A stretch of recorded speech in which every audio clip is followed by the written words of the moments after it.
nandito na naman po tayo sa ating inabang teleserye ang abot kanina pangarap.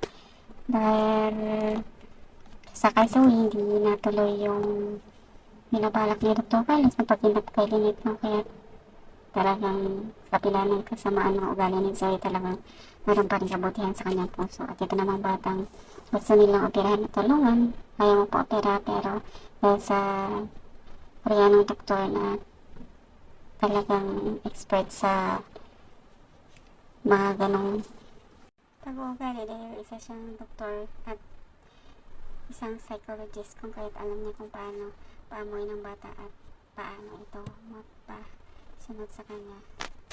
At yun na nga po guys, ito namang si Zoe pumunta ng kay Dr. Carlos, at syempre nagalit si Carlos sa ginawa ni Zoe.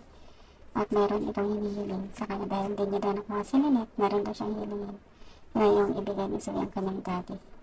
Pero napabumilas itong si Zoe at ayaw niyang pumayag dahil siyempre mahal niya si Dr. RJ at ayaw niya mapahamak itong daddy niya kung kaya hindi siya pumayag.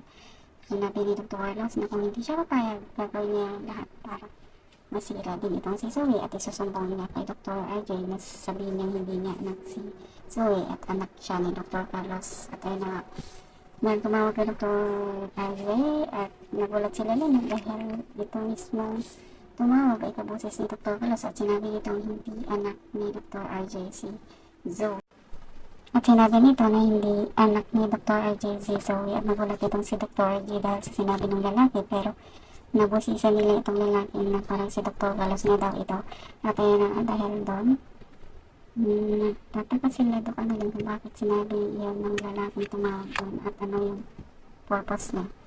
At dahil gustong malaman ni Doc Annalyn kung saan si Dr. Lindon dahil nawala ito doon sa stress, mama daw sa Dubai para sa isang conference kasama isang doktor, pero nagulat ito nung tinawagan niya yung kaibigang doktor ni Dr. Lindon na hindi naman daw sumama itong Dr. Lindon sa Dubai, kung kaya nagpanik itong si Doc Annalyn at gusto niya tanungin kung saan si Dr. Lindon. Pumunta ito doon sa condominium ni Dr. Lindon at tinanong yung guard kung sino yung last na bisita ni Dr. Lindon at sinabi ng guard na ayun, pinakita niya yung picture ni Zoe at sinabi ng guard na yun na confirm. At dahil doon tinanong ni Doc Annalyn si Zoe, pero talagang sinabi lang ni Zoe na mayroon lang silang personal matters na pinag-usapan. At dahil sa gustuhan na malaman, dahil isa din si Dr. Lindon na lagi mong bisita kay Dr. Carlos, gusto niya pumunta doon at tanongin. At ayun na nga nung nandun sila, mama itong si Doc Koreano, kung kaya siyempre alam niya at kung paano pag-aralan yung pag-uugali ng isang taong may sakit sa pag-iisip, dahil siyempre isa siya sa psychologist. At dahil na nga habang na panood niya si Dr. Carlos na parang nagtatantrums at puro Lynette yung pinagsasabi, na biglang natapunan ito ng tubig ng isang nurse, kung kaya bigla itong napasigaw at parang bumalik itong normal na ugali nito, kaya nagulat itong doktor na Koreano dahil parang may something si Dr. Carlos at baka doon niya malalaman na talagang hindi ito baliw.